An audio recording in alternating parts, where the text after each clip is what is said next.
Greetings, Eric Bakker, naturopath. Thanks for tuning in again. We're talking about gut inflammation. We're going to talk about, in this video, the causes of gut inflammation. So what makes the gut inflamed? Why does it get inflamed?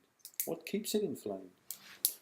If you're just watching this video for the first time or haven't seen any others, be sure to watch the other videos I've completed in the gut inflammation series. It'll give you more of an understanding on this topic. So one of the key things that causes gut inflammation is leaky gut syndrome.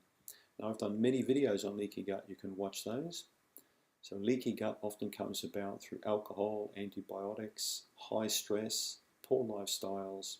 It's basically like a garden that hasn't been maintained for a long time. It ends up looking pretty crappy. Can be fixed up, depending on how crappy the garden is. It can take maybe a few hours of work, right up to 12 months of work. Now the gut is no different. It's like a huge garden. Lots of different species growing here and there. Now gardens, as you know, look fantastic, but they look pretty crappy when they're not looked after, don't you admit? Some gardens look terrible, and some gardens look pristine, right? Absolutely pristine. You can have a pristine gut, but you need to tend to the garden. You need to look after it. Alcohol is like pouring gasoline on the garden, in my opinion. Okay, you might get away with a few drops of gasoline here or there and a couple of weeds to kill them, but if you're going to be pouring, gas on the lawn all the time, you're going to end up wiping it all out. Antibiotics is like napalm in the garden, okay? You're going to destroy the garden. So just be very careful. What you eat and what you drink will directly impact on the gut, either to the benefit or to the detriment. So that's the first key thing I want to talk about really when it comes to what causes gut inflammation. It's leaky gut.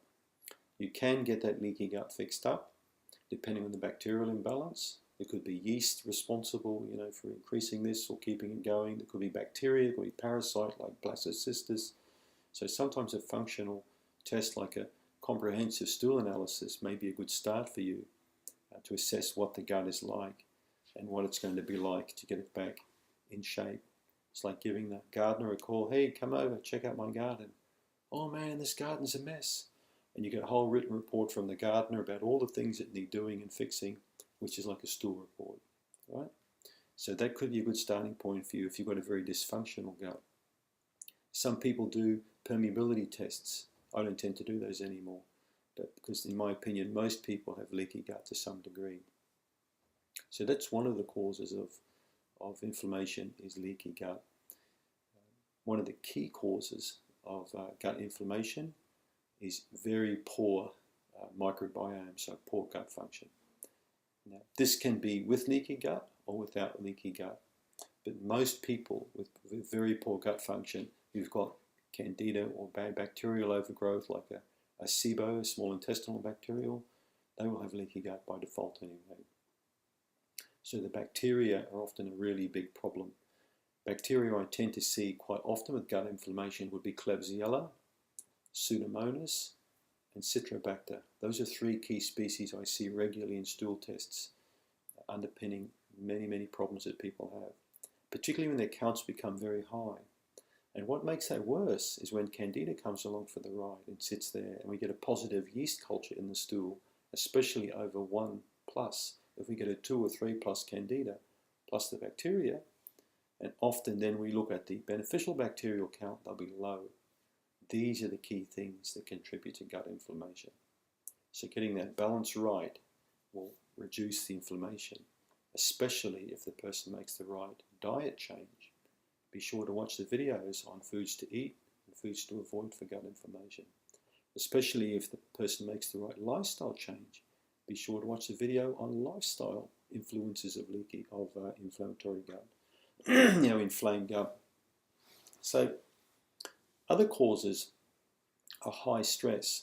So when a person routinely has high stress, if they're in the fight or flight mode a lot, if they get sweaty, they get palpitations a lot, if they get anxiety a lot, if they argue or get irritability or impatient a lot, these people not only benefit from being chilling out, but these people really need to make some serious changes because this high cortisol and high adrenaline will lead to a lot of problems in the body, including inflammation. including inflamed gut and other inflamed parts of the body. So stress, whether it's short-term high grade or long-term low grade, will invariably lead to inflammatory problems in the digestive system and further afield. So high stress. Sleeping disturbances also lead to inflamed gut. People who don't sleep properly. Alcohol, lifestyle, poor sleep, poor diet choices, pharmaceutical medications. Regularly popping pills for blocking stomach acid, or popping pills for arthritic pain, popping pills for headaches, or taking pills for period pain or things like this. Pain drugs are some of the worst ones to take for digestive health because you take them all the time and regularly. These things create inflammation in the body, right? They reduce inflammation, but they also cause it at the same time. So just be careful of long-term pharmaceutical medication use. If you're concerned, definitely see your primary healthcare doctor. You can also do some blood testing for CRP, or C-reactive protein.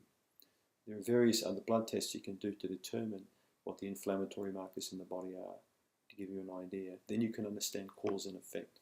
So think about that for a minute. So I hope that gives you a bit of information on what I see or perceive to be some of the leading causes of inflamed gut. Thanks for tuning in.